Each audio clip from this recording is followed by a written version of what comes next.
Project Inclusion.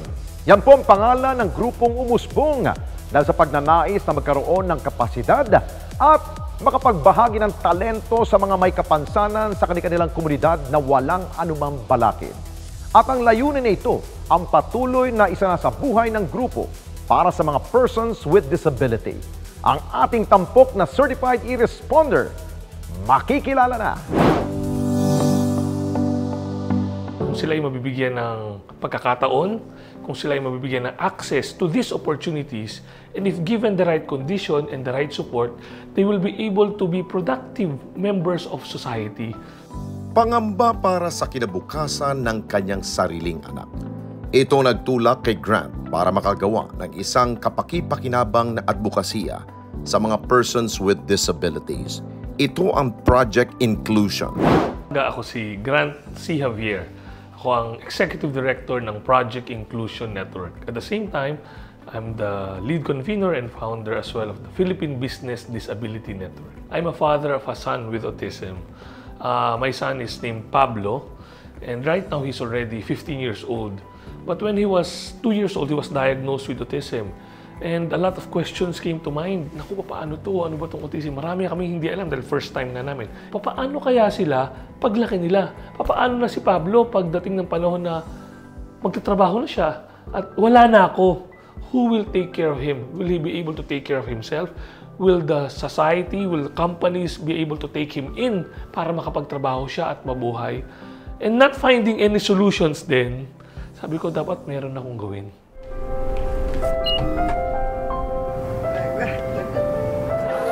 Ang Project Inclusion ay naniniwala sa kakayahan ng bawat kapatid natin na may kapansanan.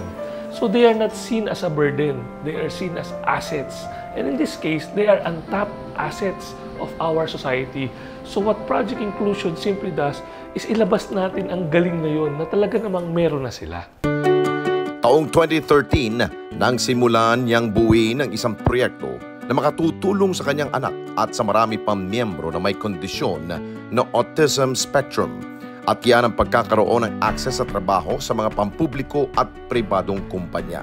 So what I did then was to approach companies, actually mga HR managers, kasi silang frontliner di ba? Pagdating sa employment, silang makakaharap.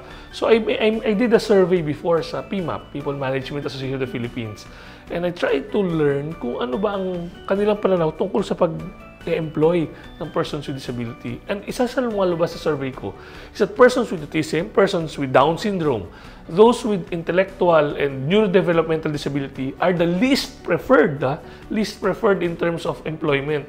Mas gusto nila blind, mas natural sa kanila mag-hire ng deaf, ng may physical disability, ganyan, physical mobility impairment. So to myself, tamang-tama, if I'll do it for the most difficult and I'm successful at it, then I can do it for anyone. Taong 2019 na magsimulang lumawak ang misyon ng kanilang ginagawa. Ang simpleng proyektong ito nagkaroon ng mas malaking pangangailangan at trabaho at kasama sa paglago ng kanilang advokasya ay ang pagdaragdag ng iba pang mga responde na maaari nilang ibigay. For the first 2-3 years, puro autism and Down syndrome lang.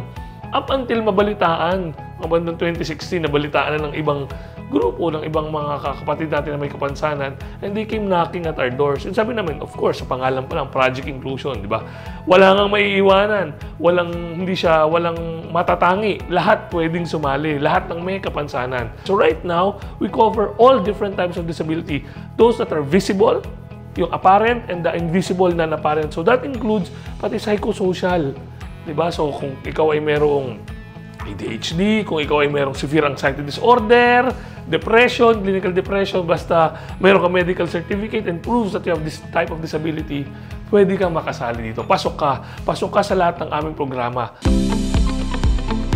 Dahil sa maganda nilang ugnayan sa iba't ibang kumpanya, lumakas ang demand sa pag-hire ng mga persons with disabilities sa ilalim ng kanilang organisasyon. Nung una, ang naging mahirap para sa amin ay kumbinsin ang mga kumpanya. And when we were successful at it already, so bukas na sila, ang hirap naman ngayon ay punuin Bakit? Kasi nakita namin na hindi lahat ng ating mga persons with disability ay up to par ang skills and even yung knowledge. Not even a lot of them are able to finish college. So ngayon, even on that end of intervention, tumutulong na kami, education and training, not only on technical knowledge, but even on soft skills. Hindi lang PWDs ang tutulungan namin pati yung mga kumpanya kung saan sila malalagay. Why? Because they have to be able to provide reasonable accommodations.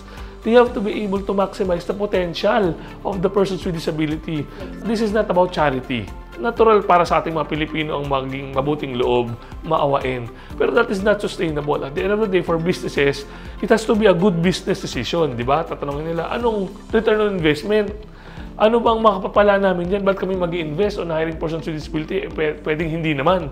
Bakit pwedeng hindi naman? Kasi wala naman tayong batas na nagsasabi na may kaparusahan pag hindi ka mag-hire. Ang ating batas simply encourages private companies. At ang public sector, yun ang merong mandato, 1%. But private companies are simply encouraged. Kaya naman ngayon, ang kanilang mga programa nakatutok sa pagpapaunlad hindi lamang ng mga persons with disabilities, kundi maging ang mga komunidad kung saan sila kabilang.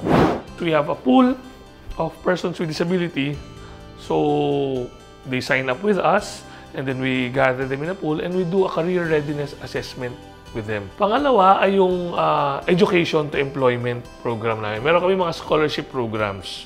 So we have companies who sponsor some of our students for financial assistance, whether tertiary education, college, university, or TVET courses. Ayan.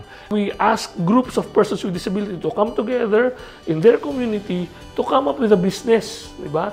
So, ginagawa namin, nag-develop ng capacity development training sa kanila, and we give them access to even to funding, initial capitalization, and continuing funding for them. Marami na kami natulungan ganyan, lalo-lalo na sa mga probinsya. So sila tuloy-tuloy pa rin. And nagsimula ito nung pandemic hanggang ngayon, tuloy-tuloy. Marami tayo mga artists with artists na may disability. Diba? So, anong ginagawa namin? So yan, kino-commission sila sa mga painting, we have mga exhibits, we have auctions for them na binibenta lang yung painting nila. At the same time, we engage with them para yung mga painting na ito, artworks, can be made into products. Isa rin sa kanilang ipinagmamalaki ang mga events na sinimulan ng kanilang grupo. Meron kaming dalawang highlight events for the year. One is the Philippine Business Disability Network Conference, which happens on the month of July. Kasi yun yung ating sa buong mundo, di ba? National Disability Prevention Rehabilitation Week. Pagdating naman ng December, ito yung Disability Expo. So this coming December 9 and 10, we're having the first ever Disability Expo sa Philippines. Inimbitahan namin lahat. And we're making it free for all persons with disability. Yung persons with disability lang ang libre, Yung able-bodied, may bayad, di ba? Kahit saan namang expo ka pumunta, may bayad. 150 pesos for the able-bodied, pero free for the persons with disability. They'll be able to access all of these different services and programs. Bagamat mangilan-ngilan pa lamang ang lugar na kanilang napagseserbisyuan, nais nilang makarating pa sa mga liblib na lugar sa bansa para maabot ang ilan pa nating kababayang may kapansanan. Ang Project Inclusion ng kasi of course nag-start sa Manila and naka-reach kami sa neighboring provinces. Region 4, Region 3. And then dun nga sa mga programa ng mga enterprises, for example, mga cooperatives na tinulungan namin matayo, yun ang nakarating sa mga probinsya. Meron kami sa Mindanao, meron na sa Visayas, meron na rin sa Palawan, meron sa Bicol, meron sa Cordillera, pero maliit pa rin. Kumbaga, kung sa weather, panaka-naka, di ba? Yun yung term. Pero ang gusto natin, maging bagyo. Buong Pilipinas. Di ba? Makaranas nito. Bakit? Kasi kailangan ng lahat. Nais din nilang mawala ang maling pagkilala sa mga persons with disability at gawing makinarya ang mga impormasyon na kanilang nakalap sa nakalipas na 10 taon. Sabi ko kanina, nagsimula ako sa survey sa mga HR. And doon sa survey na yun, na-discover ko na a lot of them don't hire simply because they don't know. Usually, we fear what we do not know. So, the best thing is to inform them. to educate them. And once they are informed, they open themselves up. And when I say they open themselves up, they go out of their way to do it for others as well. Share knowledge. Hindi naman tayo madamot eh. Pagdating sa paggawa ng mabuti, yun ang na-discover ko palalo dito. Kaya nga, patuloy siyang lumalaki. But secondly, isa pang discover is dapat talaga nagtutulong-tulong. Hindi lang yung private sector, but even the public sector. The beautiful thing about Project Inclusion, though we are NGO, we are able to pull everyone together. Ang isa sa mga malalaking barrier ay yung attitudinal barrier. Why? Kasi madali naman magtayo ng rampa. Ang usapan lang dyan, budget. Pero kung hindi na naiisip na mahalaga to, ba't ko lalagyan ng budget? O di ba? Eh di, hindi walang mangyayari. And if the attitude is addressed, then they become more proactive na, ano bang pwede kong gawin? Hindi lang rampa. Ano bang pwede kong i-provide?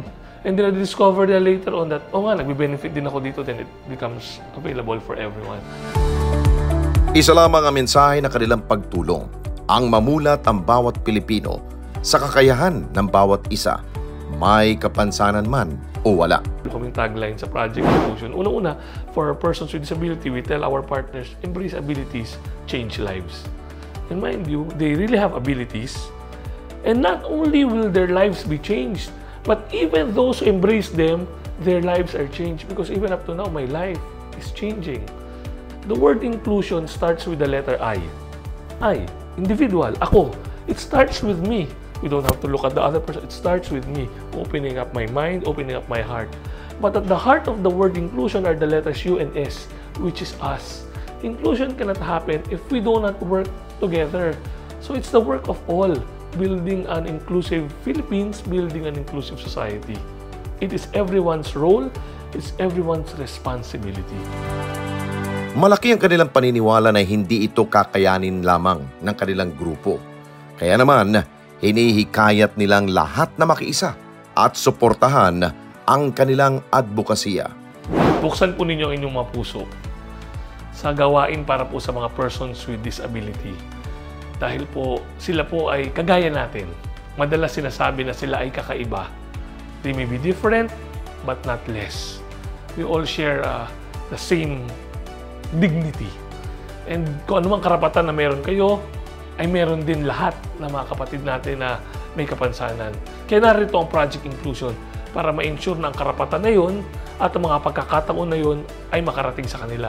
Ang mga oportunidad na kinakailangan nila ay mapaabot sa kanila. Kaya ang aming panawagan po sa inyo ay tulungan nyo kami. Hindi po namin ito kakayanin mag-isa. You can reach out to us, to our social media platforms. We have our Facebook page, Project Inclusion PH. We have our Instagram, we have our LinkedIn, Project Inclusion. And reach out to us. And whatever you can give, whether materially, financially, of course, you can donate to us. And kung ano man, even your services, your talents, your skills, they're very much welcome.